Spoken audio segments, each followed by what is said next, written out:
So in the summer of 2024, if you were, swimming off the coast of central Japan, you might have found yourself in a really terrifying situation. Yeah, being actively hunted in shallow water. Exactly. Right at Sushohama Beach in Mihama, and I think a neighboring beach in Suruga. Hmm. It was just this crazy series of encounters that unfolded over a few weeks. And these were not minor incidents. No, not at all. Swimmers were getting rammed. They're being dragged underwater. In one summer alone, 18 people were attacked. Right. And if you look at the 3-year period in that specific region, the bite count reached 48. Which is a staggering number. It really is. And the injuries, people suffered broken ribs. They had these deep puncture wounds that needed dozens of stitches. But the culprit wasn't a rogue great white shark. No. It was the ocean's supposed golden retriever. Yeah. A bottlenose dolphin. Which completely shatters this very deeply ingrained cultural illusion that we have. Right. When we look at the natural world, human beings have this persistent habit of casting wild animals in highly specific theatrical roles. Oh, absolutely. We decided decades ago, largely through marine park shows and television programming like, Flipper. Yeah, the classic. Right, that the bottlenose dolphin is the ultimate friendly ambassador of the ocean. We project human traits onto them. Like joy or harmlessness. Exactly, a desire to serve us even. But when you look objectively at the biology, you are dealing with a 650-pound apex marine predator. Which is massive. Right, and it's capable of swimming over 20 miles per hour, and it's armed with a jaw lined with 80 to 100 sharp conical teeth. Okay, let's unpack this, because the mission of our deep dive today is to really strip away that sanitized pop culture caricature. Yes. We want to examine the stark biological reality of the dolphin. And for you listening, we're pulling from a pretty diverse stack of sources to do this. We have a lot of ground to cover. We really do. We have marine biology data from a landmark study in Shark Bay, Western Australia. We have these historical documents detailing a deeply controversial 1960s NASA-funded communication experiment. That one is fascinating. It's wild. And we were also looking at some really alarming modern data regarding human and dolphin conflicts that are turning deadly right now in the Gulf of Mexico. And I think it is critical to establish the baseline of this discussion early on. Yeah, go ahead. Exploring their capacity for aggression or violence, it's not an exercise in villainizing the animal. Right, we're not saying they're evil. Exactly. Yeah. Treating them as harmless, smiling playthings is just scientifically inaccurate. And as the data shows, it actively endangers both species. Yeah. When we look at their raw power, their highly political social networks, and their complex cognitive abilities, we replace a sort of cartoonish affection with a much more profound objective respect. And to build that objective respect, we really have to understand the mechanics of why a dolphin would attack a human in the first place. Which brings us back to Japan. Right. Returning to those attacks in Japan, marine biologists from the Whale Research Center at Mie University actually reviewed the footage and the victim reports. And their conclusion was quite specific. Yeah, they concluded that this entire 3-year reign of terror was likely the work of just a single, socially isolated male bottlenose dolphin. And that isolation is the mechanism driving the behavior. How so? Well, bottlenose dolphins are profoundly social mammals. Their survival and their psychological stability depend on highly complex networks. Like alliances and pods. Right. So when an individual, and this is particularly true for males, becomes severed from its natural community, it experiences severe psychological distress. That makes sense. Marine biologists actually classify these individuals as solitary sociable cetaceans. Because they are deprived of their own kind, they redirect their intense social drives toward humans. But the researchers in Japan suggested something that sounds, honestly, completely paradoxical when you look at the victim photographs. You mean regarding the intent? Yeah. They analyzed the nature of the bites and suggested that the dolphin was actually likely being gentle. Right. That the animal was attempting to interact or play rather than, hunting or acting out of malicious predation. And I know that sounds contradictory, but that paradox dissolves when you really analyze the anatomy of the animal. Okay, break that down for us. Think about a dolphin's rostrum, its snout and jaw. It's an evolutionary instrument that is designed to crush the spines of large fish. Wow. It's meant to stun prey and even fight off oceanic white-tipped sharks. So it's basically a weapon. Exactly. And those 80 to 100 conical teeth we mentioned, they are not serrated for slicing meat like a shark's teeth. Oh, right, because sharks take chunks out. Right. A dolphin's teeth are designed for piercing and gripping with immense crushing force. So the dolphin's baseline for gentle play, or even just a mild assertion of dominance, is calibrated for an animal shielded by thick blubber and dense muscle. And when they apply that exact same social calibration to, the fragile skeletal structure and thin skin of a human being, The result is a shattered ribcage. yeah, it's just physics at that point. It's like walking up to a wild bear in the woods just because teddy bears are cute. That's a very apt comparison. We routinely misread their body language because our survival instincts just evaporate around them. Yeah, people see a dolphin doing a rapid series of tail slaps or like jaw clapping, and they just assume it's performing for them. They think it's showing excitement. Right.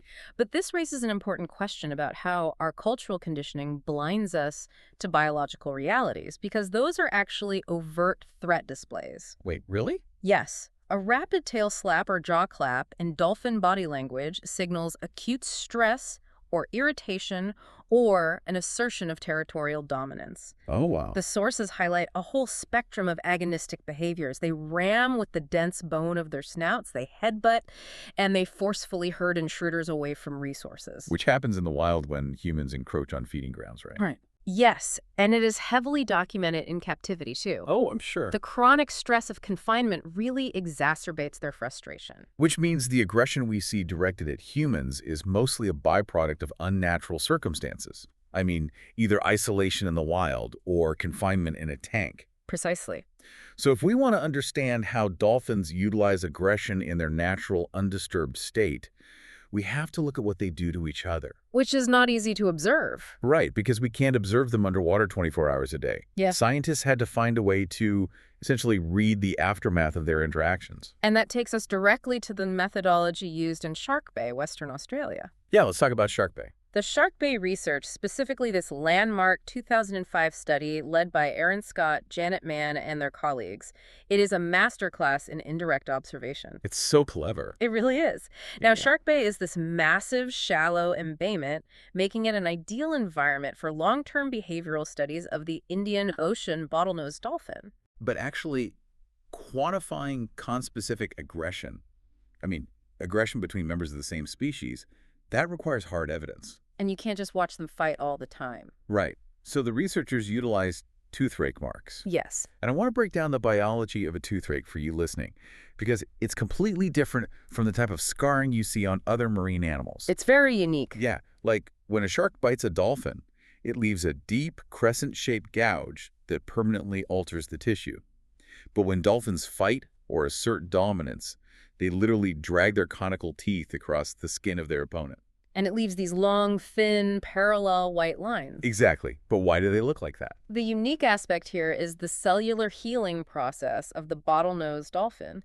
Their epidermis is incredibly thick, and when it is raked, the degenerating cells actually act as a buffer. Oh, that's interesting. Yeah, because these conspecific bites usually don't penetrate into the deep blubber or muscle tissue, the surrounding melanocytes. That's true, the pigment-producing cells. Right, the melanocytes gradually migrate into the damaged area, and over a period of 5 to 20 months, they repigment the scar entirely. And that biological mechanism gives researchers a very specific investigative tool, because the scars aren't permanent records of a dolphin's entire life. They fade. Right. So reading a dolphin's skin is like looking at a highly volatile political map that just erases itself every year or so. That's a great way to put it. So if a dolphin is covered in scars, you aren't looking at a history of childhood trauma.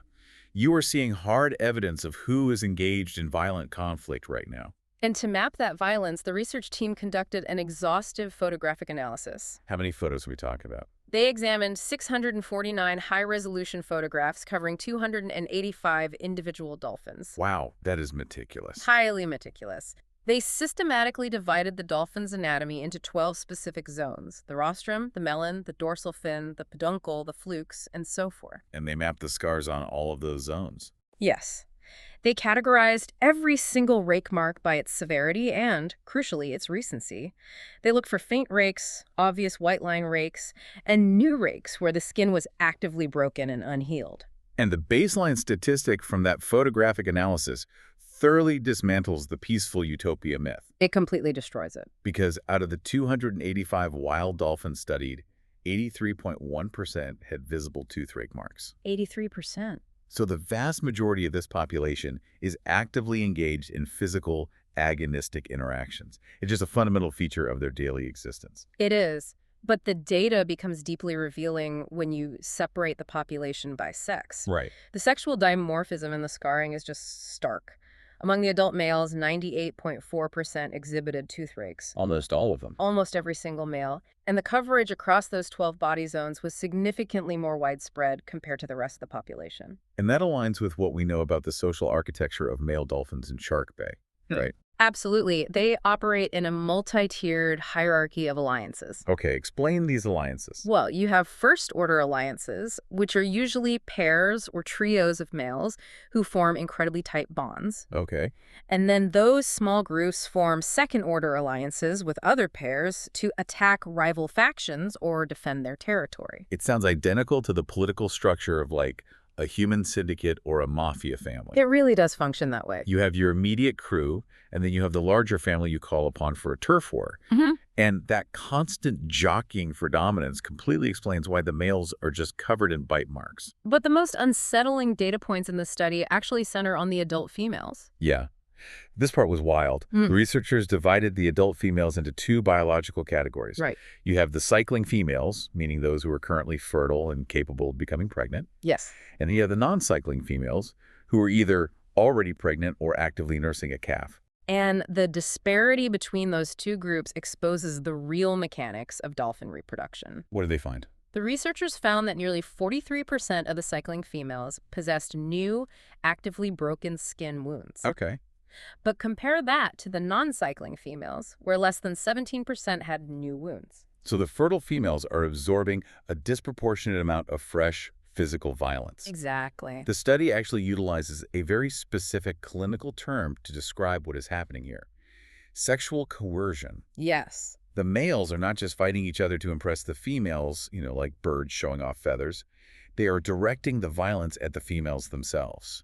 And the observation data details the mechanics of this coercion perfectly. When a female becomes fertile, a first-order male alliance will coordinate to isolate her. Just a small group of males? Right. They engage in a behavior called consortship, which is essentially kidnapping her from her pod. And to enforce this consortship and restrict her movements, the males utilize physical intimidation. They use aggressive head jerks, they charge her, they perform those threatening tail slaps we discussed earlier, and they bite her. So the threat of violence and the actual application of it is just a calculated strategy to monopolize her reproductive capability. That is exactly what it is. Wait, I need to subcontextualize this because something in the data seems like a massive biological outlier here. What's that? Well, if we look at mammalian predator hierarchies that involve complex social structures, like wolf packs or primate tribes, the females almost always have their own distinct, sometimes aggressive dominance hierarchies. That's true. Like alpha female wolves will violently suppress the reproduction of subordinate females. Female chimpanzees will fight over foraging territories. Right. But the Shark Bay researchers spent 1,960 hours conducting focal observations strictly on the adult females. Nearly 2,000 hours. Right, and in all that time watching, how many times did an adult female act aggressively toward another adult? 0. 0. In all that observation time, they recorded a total of 4 instances of female-driven aggression, and all 4 were minor disciplinary actions directed exclusively at their own calves. They didn't fight other females for resources. No, they did not compete for mates either. So how does a society function with that level of behavioral asymmetry? I mean, the males are operating this brutal physical mafia, and the females are completely egalitarian. It seems strange, right? Yeah. What is the evolutionary advantage for the females to be so tolerant of one another while enduring this coercion from the males? It all comes down to reproductive energetics. For a female bottlenose dolphin, raising a calf is a massive multi-year biological investment. Because it takes a long time. Gestation alone takes a year, and nursing and protecting the calf takes several more. Engaging in physical combat with other females risks injury that could compromise her ability to care for her offspring. Oh, that makes sense. A broken rib means you can't swim fast enough to protect your baby. Exactly. Furthermore, female bottlenose dolphins rely on a kin network for protection against predators like sharks. Maintaining a peaceful, cohesive network of sisters, mothers, and aunts is vital for the survival of the calves. And males. The males are totally free from the energetic burden of rearing young, so they channel all their energy into securing mating opportunities through political alliance and physical force. And the developmental data from the study supports that inherent divide perfectly. Yes, it starts very early. The study noted that male calves are significantly more aggressive than female calves almost from birth. The males initiated an aggressive interaction on average every 15.5 hours. While the female calves only displayed aggression every 82 hours. So the males are essentially sparring. They're practicing the alliance and dominance behaviors they will need to survive the politics of adulthood. Yes. So what does this all mean? It forces us to ask a really difficult question about the nature of intelligence. It does. We often conflate high cognitive ability with human ideals of morality or peacefulness. But it seems like the smarter the animal, the more capable it is of calculated manipulation and complex violence. That is a critical observation. Intelligence in the wild does not inevitably lead to a utopian society. Right. High cognitive function allows for recognizing individuals, remembering past transgressions, anticipating the actions of others, and coordinating group behavior. All very advanced skills. Exactly. And those neurological tools can be used to care for an injured pod member, certainly. But they are equally effective for coordinating a hostile takeover of a rival alliance. Wow.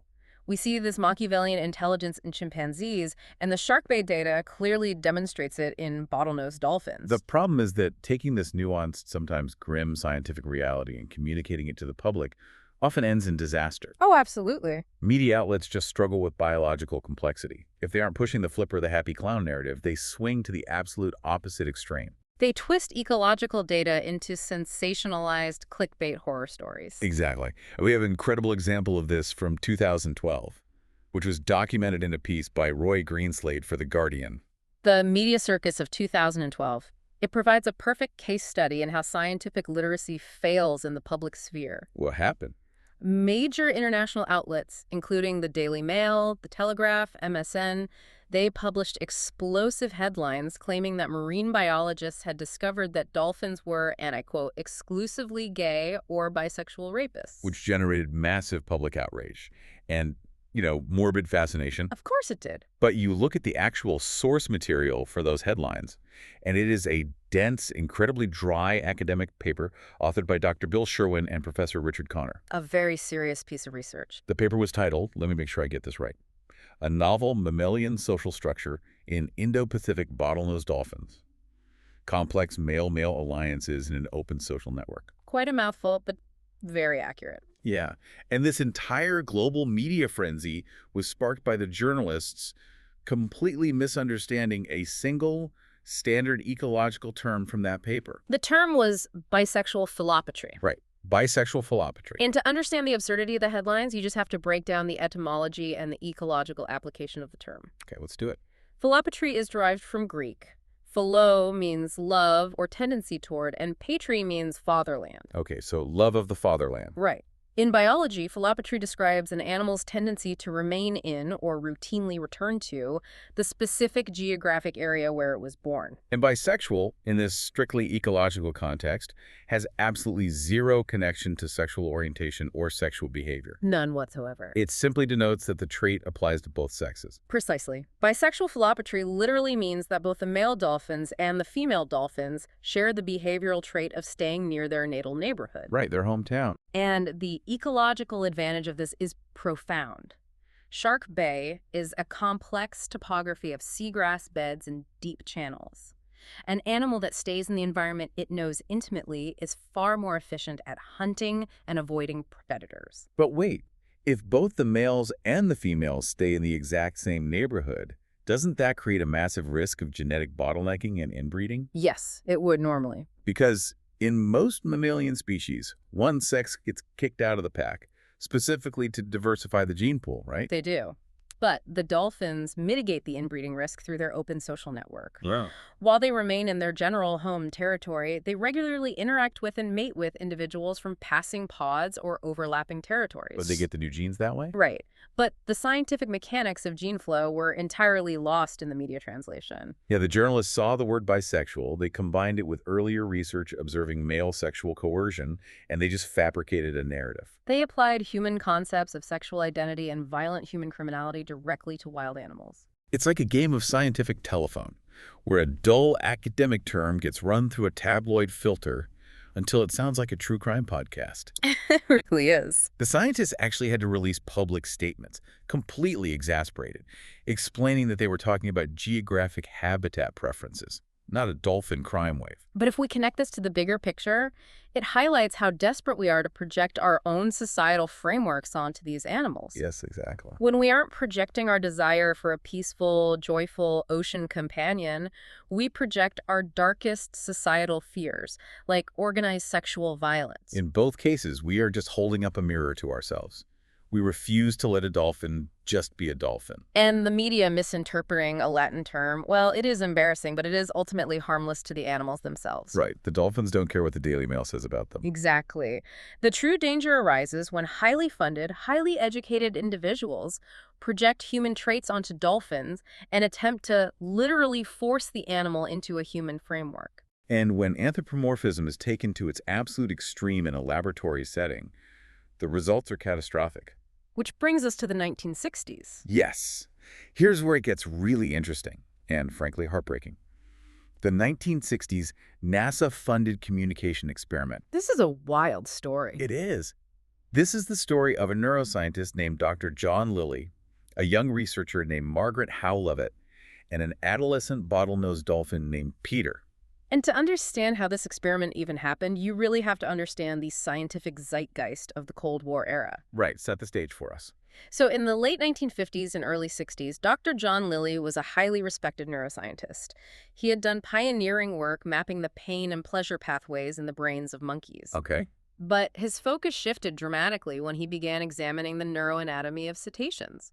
He observed the sheer mass of the dolphin brain and its highly complex cerebral cortex. A huge brain. Very large. And he hypothesized that this massive encephalization quotient meant dolphins possessed an intelligence that rivaled or perhaps even exceeded human intelligence. And Lilly published a book in 1961 called Man and Dolphin. And his ambitions were just staggering. He wasn't thinking small. No, he wasn't interested in just studying their clicks and whistles. He genuinely believed that we could teach dolphins to speak English. Right. He envisioned a future of interspecies communication. He even speculated about having a cetacean chair at the United Nations. Which sounds like science fiction now. It totally does. But that radical premise caught the attention of the astrophysics community, specifically a man named Frank Drake. And Frank Drake was a prominent astronomer who was laying the groundwork for SETI. The search for extraterrestrial intelligence. Exactly. He had just conducted Project Ozma, which was the first attempt to listen for interstellar radio transmissions. Drake and his colleagues read Lilly's book and saw a terrestrial parallel to their celestial problem. Meaning what, exactly? Well, they reasoned that if we ever did intercept a signal from an alien civilization, we would have absolutely no idea how to decode an entirely non-human language. Right, because it'd be so alien to us. Exactly. They viewed Lilly's dolphin research as the perfect training ground. If we could bridge the communication gap with an alien intelligence right here in our own oceans, we would have the mathematical and linguistic tools to talk to life in the stars. And that rationale secured Lilly a massive grant from NASA and other government agencies to build this secretive, state-of-the-art research facility on the island of St. Thomas in the Caribbean. It was known as the Dolphin House. Right.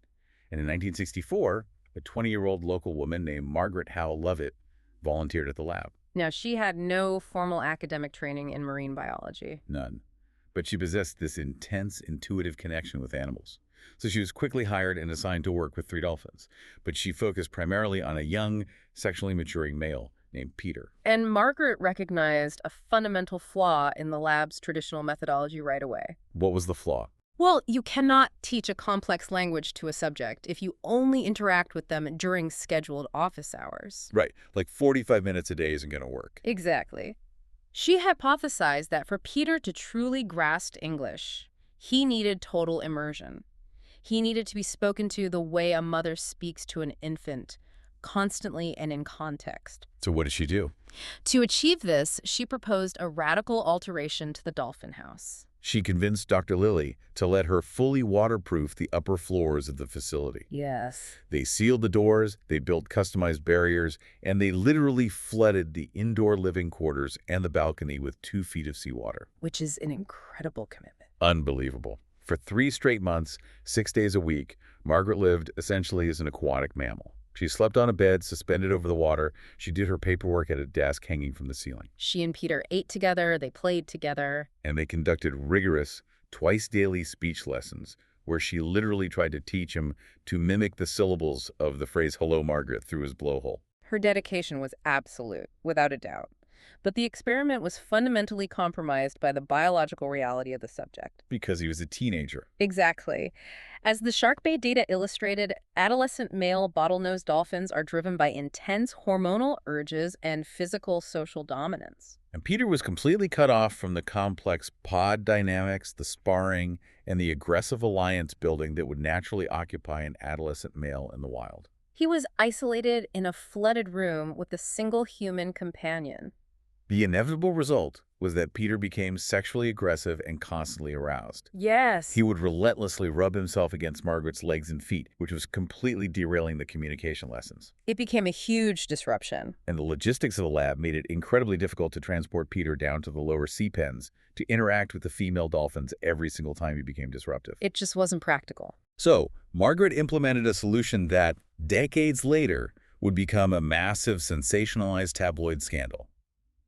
She made the decision to manually relieve the dolphin's sexual urges herself. And looking at the primary sources in Lovett's own accounts, she approached the situation with a stark clinical pragmatism. Right. She did not view it as a sexual relationship. She viewed it as scratching an itch. It was a mechanical solution to a biological interruption, allowing them to quickly return to the focus of the language lessons. But it still... However, it represents the ultimate breakdown of scientific boundaries. It was a direct consequence of forcing a wild apex predator into an entirely unnatural artificial ecosystem. Yeah, it's just bizarre. And while Margaret was hyper-focused on the daily grind of speech repetition, the director of the lab, Dr. John Lilly, was undergoing a massive ideological shift. The culture was changing. Right. The mid-60s counterculture was emerging, and a Hollywood producer actually introduced Lilly to a newly synthesized compound called LSD. Which was legal at the time for research. Yes.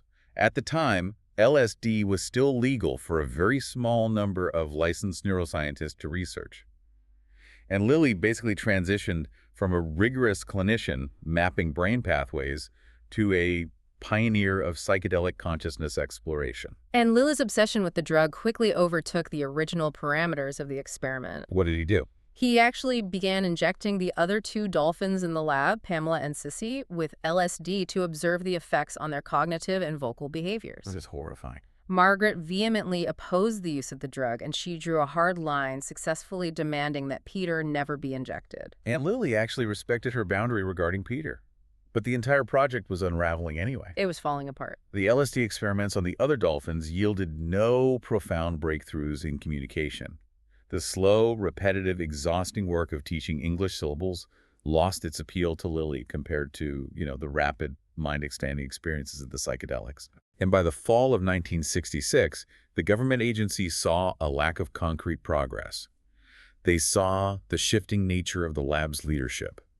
The funding was entirely revoked. And the dolphin house was shut down. The closure of the lab created a logistical nightmare that proved fatal. Margaret did not have the resources to maintain a flooded house or care for a marine mammal. The dolphins had to be relocated. Right. Peter was shipped to another facility owned by Lilly, housed in a disused bank building in Miami, Florida. The contrast in his environment was absolute. Yeah, paint that picture. He went from a sunlit, open-air, flooded house where he engaged in constant, intimate physical and mental stimulation with Margaret to a small, dark, cramped, isolated tank. And just a few weeks after Peter arrived in Miami, Margaret received a phone call from John Lilly. He informed her that Peter had died. Yes. And the specific terminology Lilly used was that Peter had committed suicide. Which is a heavy word. It is. To process that claim, we have to look closely at the neurobiology of cetacean respiration. And I know the concept of a dolphin committing suicide is often dismissed as anthropomorphism, but the physiological mechanism of their breathing lends it incredible scientific credibility. Okay, explain how their breathing is different from ours. Humans have an autonomic respiratory system, which is controlled by the medulla oblongata in the brainstem. If you hold your breath until you pass out, your autonomic nervous system overrides your conscious control and physically forces your lungs to inhale. So our brainstem basically has a failsafe. If we go unconscious, the body breathes for us. Exactly.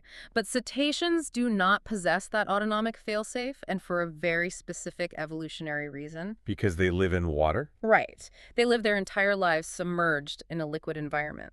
If a dolphin is knocked unconscious, or if it were to fall into a deep autonomic sleep, a reflex to inhale would cause it to aspirate water and drown instantly. Wow. Therefore, every single breath a dolphin takes is a conscious, deliberate neurological act. They must actively signal the muscles to open the blowhole at the surface. Which means that for a dolphin, simply staying alive requires the continuous will to do so. Yes. The veterinarian at the Miami lab, Andy Williamson and Rick O'Barry, who was a prominent dolphin trainer who worked closely with Lily, both corroborated the circumstances of Peter's death. It was devastating. The animal was plunged into absolute isolation, severed from the intense, unnatural bond he had formed with Margaret. The psychological shock was overwhelming. He swam to the bottom of the sunless tank, and he simply made the conscious decision to never swim back to the surface for another breath. The tragedy of the dolphin house is really just a monument to scientific hubris. It absolutely is. We possessed an incredible curiosity about their intelligence, but we completely ignored their biological autonomy. We didn't attempt to decode their clicks and whistles in the wild. We built a concrete tank, flooded a house, and tried to force a wild animal to mimic human syllables to serve our geopolitical ambitions regarding space exploration. And the moment the funding dried up, we abandoned the animal to an environment it could not survive. Dr. Lilly's experiment failed because he believed he could override millions of years of evolution and mold a wild predator into a human framework. But you don't need $1 million NASA lab and a flooded house to make that catastrophic mistake. No, you don't. Every single day, tourists and boaters are conducting their own disastrous, boundary-breaking experiments just by tossing a frozen fish off the back of a charter boat.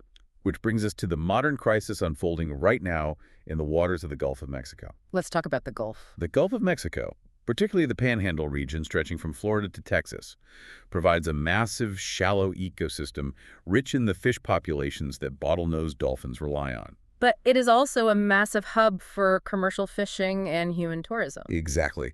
And a 2016 data analysis published by Courtney Vail for Whale and Dolphin Conservation, drawing on records maintained by NOAA, the National Oceanic and Atmospheric Administration, revealed that this region has become a deadly hotbed of human and dolphin conflict. And the stranding data documented by NOAA's marine mammal necropsy teams is incredibly grim. What are they finding? When a dolphin carcass washes ashore, biologists conduct thorough examinations to determine the cause of death. Between 2003 and 2016, they confirmed at least 20 bottlenose dolphins stranded with definitive gunshot wounds. 20 dolphin shot. And the violence is escalating. 65% of those shootings occurred after 2011. And it is vital to acknowledge for our listeners that this number only represents the animals that floated and were recovered. Right. The actual number is likely much higher. Law enforcement knows from prosecuting these cases that many shot dolphins simply sink to the ocean floor and vanish from the statistical record entirely. And the violence extends far beyond firearms, indicating a level of localized active hatred toward the animals. Yeah, this part is tough to hear. Biologists have recovered dolphins killed by people throwing cherry bombs and pipe bombs into the water. Pipe bombs. Yes.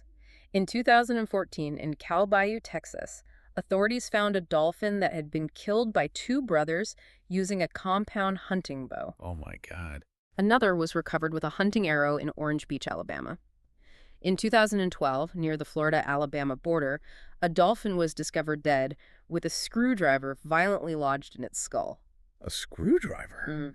The biological impact of this localized slaughter is compounded when you consider the reproductive rates of the population, too. It's devastating to the pods. A dolphin found dead from a gunshot wound in Destin, Florida in 2014 was heavily pregnant, just weeks away from delivering a calf. So the perpetrators are not just killing individuals, they are systematically eroding the reproductive viability of local pods. But to understand why a human being would fire a compound bow at an animal most of the world adores, we have to trace the behavioral conditioning loop that created the conflict in the first place. And the chain reaction begins with the exact same cultural myth we started this deep dive with. The flipper myth. Right. Tourists travel to the Gulf Coast conditioned to expect a magical, interactive encounter with a smiling ocean friend. To guarantee those encounters, tour operators and individuals on private boats begin illegally feeding the wild dolphins. They toss bait fish or leftover catch into the water to draw the animals close for photographs. And as the shark bait data proved, these animals are highly intelligent, highly adaptable opportunists. Very adaptable. If a human introduces a high-calorie reward system requiring zero hunting effort, the dolphin's neural pathways adjust immediately. And the behavior that follows is known scientifically as depredation. Yes, depredation is basically an operant conditioning loop. The dolphins become habituated to the sound of butt engines, associating the mechanical hum with a free meal. Like a dinner bell. Exactly. They literally stop hunting in their natural seagrass beds and begin approaching commercial and recreational fishing vessels. And when humans aren't directly offering them food. The dolphins use their immense intelligence to steal it. They learn to systematically strip bait right off the hooks of commercial longlines, or they tear through expensive trawl nets to consume the trapped catch. And they teach this to their young, right? Yes, adult females teach this dangerous foraging strategy to their calves, creating a generational behavioral shift. The economic reality of the Gulf fishery collides violently with this altered behavior. From the perspective of a charter boat captain or a commercial fisherman operating on, razor-thin profit margins, the bottlenose dolphin is no longer a majestic creature. No, it becomes a pest. It is a 600-pound aquatic pest. It is an animal that destroys thousands of dollars of specialized gear and ruins the day's catch. And the illegal feeding by tourists created that unnatural proximity. And that proximity placed the dolphins directly into the crosshairs of frustrated, economically stressed humans. It also introduces passive lethality. By constantly lingering around active fishing gear, dolphins are at a massively increased risk of ingesting steel hooks or becoming deeply entangled in monofilament lines that sever their fins. Or suffering catastrophic blunt force trauma and lacerations from boat propellers. The entire ecosystem of interaction is fundamentally toxic. It is a complete behavioral trap. Yeah. I mean, the tourists love them to death with illegal feeding, the fishermen resort to lethal violence out of economic desperation, and the dolphins are caught in the middle, simply executing the foraging strategy that humans condition them to learn. And because you cannot unteach a wild animal how to exploit an easy food source, breaking this cycle requires a total abandonment of focusing on the dolphin. The solution requires heavily regulating and altering human behavior through a combination of federal law and market economics. Let's talk about the law first. The foundational legal framework protecting these animals is the Marine Mammal Protection Act, or MMPA, which was enacted by the United States Congress in 1972. The MMPA represents a massive shift in environmental policy. How so? It explicitly outlaws the take of any marine mammal in U.S. waters. And under the legal definitions of the Act, take does not just mean hunting or killing. What else does it include? It fundamentally includes harassing, feeding, capturing, or altering the natural behavior of the animal in any way. And the federal penalties attached to the MMPA are designed to be a massive deterrent. Yes, they are severe. A single violation can trigger civil fines of up to $100,000, and criminal prosecution can lead to up to a year in federal prison per offense. And the Department of Justice has utilized the MMPA to prosecute the violence in the Gulf. Yeah, they have. In 2006, a charter boat captain in Panama City was successfully sentenced for shooting at dolphins that were depredating his hooked fish. And in 2009, a federal judge sentenced another captain to 2 years in prison for constructing and throwing pipe bombs at a pod. But while those prosecutions established necessary legal precedents, relying solely on federal enforcement is a geographical impossibility. It is. NOAA's Office of Law Enforcement operates with very limited resources and personnel over thousands of square miles of open ocean. Right, the ocean is huge. These crimes are committed miles offshore, often in the absence of any independent witnesses. If a fisherman shoots a dolphin and the 600-pound carcass sinks, there is no crime scene. No ballistics. Exactly. No ballistics and no physical evidence of a violation. To secure arrests, the government often has to rely on the community pooling tens of thousands of dollars in reward money just to incentivize informants to come forward. Because the ocean is essentially unpoliceable, regulatory fear is not enough to protect the population. No, You have to change the culture of the water. You need non-regulatory, voluntary stewardship programs that utilize market forces to alter how humans interact with the ecosystem. And the most prominent example of this in the marine tourism industry is the Dolphin Smart program. Yeah, let's go over Dolphin Smart. The Dolphin Smart initiative was launched in 2007, originating in the highly concentrated tourist waters of Key West, Florida, before expanding to other regions. And it is a brilliant administrative approach because it bypasses the impossible task of policing every boat and instead leverages economic incentives. It's a voluntary certification program for commercial tour businesses. Right. To earn the certification and actually fly the Dolphin Smart flag on their vessels, operators must adhere to strict, scientifically backed guidelines. And the acronym breaks down the behavioral shifts required. Let's hear them. S stands for stay back 50 yards from wild dolphins. Okay. M is move away cautiously if the dolphins show signs of disturbance. Makes sense. A is always put your engine in neutral when dolphins are near. To avoid propeller strikes. Exactly. R stands for refrain from feeding, touching, or swimming with wild dolphins. That's the big one. And T is teach others about dolphin conservation. By heavily promoting the certification, the program creates a market differentiator. When tour operators agree to prohibit illegal swim-with activities and maintain the 50-yard buffer, they are actively preventing the habituation that leads to depredation. They are keeping the dolphins wild. It is an observation of human nature and market dynamics. When tourists book a vacation, many inherently seek out that interactive petting zoo experience because they just don't know any better. Right, the flipper myth again? Exactly. The market naturally responds to what tourists are willing to pay for. If the money stops flowing to the rogue operators who guarantee illegal interactions, the harassment loses its economic viability. If tourists actively seek out the Dolphin Smart flags and pay for eco-tours that respect biological boundaries, responsible viewing becomes the dominant, profitable business model. What's fascinating here is that the conclusion drawn from both the legal framework and economic initiatives is remarkably simple. The ultimate form of animal conservation is leaving the animal alone. We do not need to physically touch them, feed them, or coerce them into communicating with us to appreciate their existence. Respecting their autonomy and their physical space is the only effective methodology for preventing aggression and ensuring the survival of their complex societies. We must transition from loving them as interactive marine toys to respecting them as fierce, wild neighbors. Well said. Let's synthesize the ground we have covered today. We started by dismantling the flipper illusion, examining how a socially isolated bottlenose dolphin possesses both the psychological distress and the immense physical power to inflict devastating injuries, as we saw in the coastal waters of Japan. Yes. We analyzed the complex, indirect methodology of the Shark Bay researchers, reading the temporary political maps of tooth-rake scars to uncover a society dominated by brutal male alliances and the calculated sexual coercion of female pods. We also dissected the dangers of human projection, from the media's comical but revealing mistranslation of bisexual philopatry into a sensationalized crime wave, to the devastating hubris of the 1960s NASA SETI experiment. Oh man, the NASA experiment. Dr. Lilly's refusal to accept Peter's biological reality resulted in an adolescent predator being driven to the point where he consciously chose to stop breathing in a dark, isolated tank. And we observed how that identical hubris operates on a daily basis in the Gulf of Mexico. Our desire to feed and interact with wild dolphins has rewired their foraging behaviors, turning an apex predator into a beggar and placing them in the lethal crosshairs of frustrated commercial fishermen armed with bows and screwdrivers.